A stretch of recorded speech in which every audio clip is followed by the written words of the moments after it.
Hey everybody, just want to make you a quick video here. So this wire here that I have as an example, this is a typical representation of some wiring you will get with like some off-road lighting, and this is a better case scenario. This stuff is all junk, okay? It's all junk unless you're buying some ultra high-end install kit. I've paid up to $30 for these wiring kits, and they're junk. They're just junk. So you can just take this, you know. I like the look of these connectors. Don't get me wrong. They look fantastic, but they're trash, and I'll tell you why. It's for two reasons. Number one, the material they use to insulate this is junk. It's very flammable. It's not particularly heat resistant. And when you have stranded wire like this, it's just, when you're stripping it, the strands are just too easy to cut, too easy to fray. And what I've discovered is even the ones that claim to be solid copper, whatever grade of copper they're using, it's junk. It's all just trash. So what you really need to do, and it's going to sting because it's a lot more money. I know, believe me, I know. You're going to go down to hardware store and you're going to buy yourself solid copper wire like this, the kind you use in your house. This is a quality piece of wire. And it's a lot easier to work with, right? This stuff just frays. You can actually bend this. You know, this, you can bend it and it'll stay.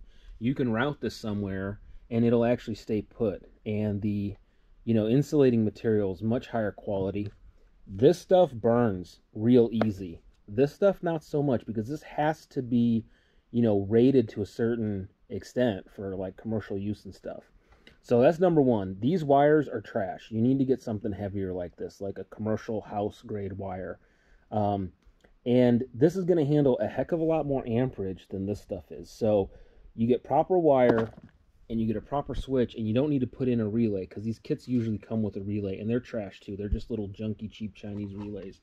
Now, this is kind of an extreme example. You can go overboard, get yourself a really heavy duty switch like this. This is from a mower, or for a mower, I should say. But if you're building a hot rod, rat rod, you want something to look different, unique, kind of quirky, you can go overkill with this stuff. And now you don't need a relay. This is never going to burn up. It's never going to overheat.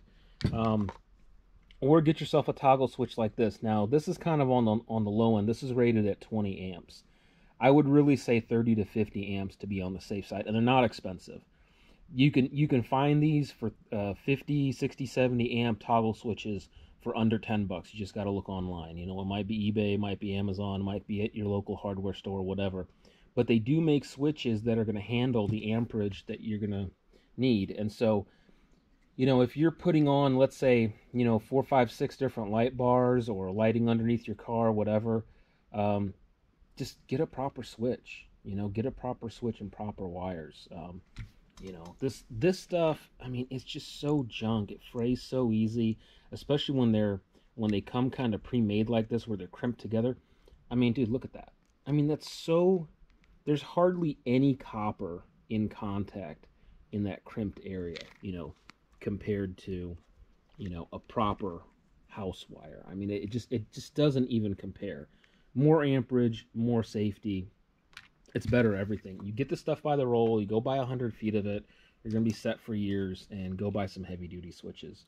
I have paid up to $30 for these LED light install kits, and I think $30 for some wires kind of pricey, okay? So for a budget kit, and they're junk. They're junk. The switches are junk, the relays are junk, and the wires junk. So unfortunately, you're just going to have to go cough up the money to spend, $50, $60, $70, whatever, to get your stuff installed. But it's going to be good forever. And it's going to be reusable, right? You can take it out of that car and put it on the next car. It's just going to be everlasting, basically.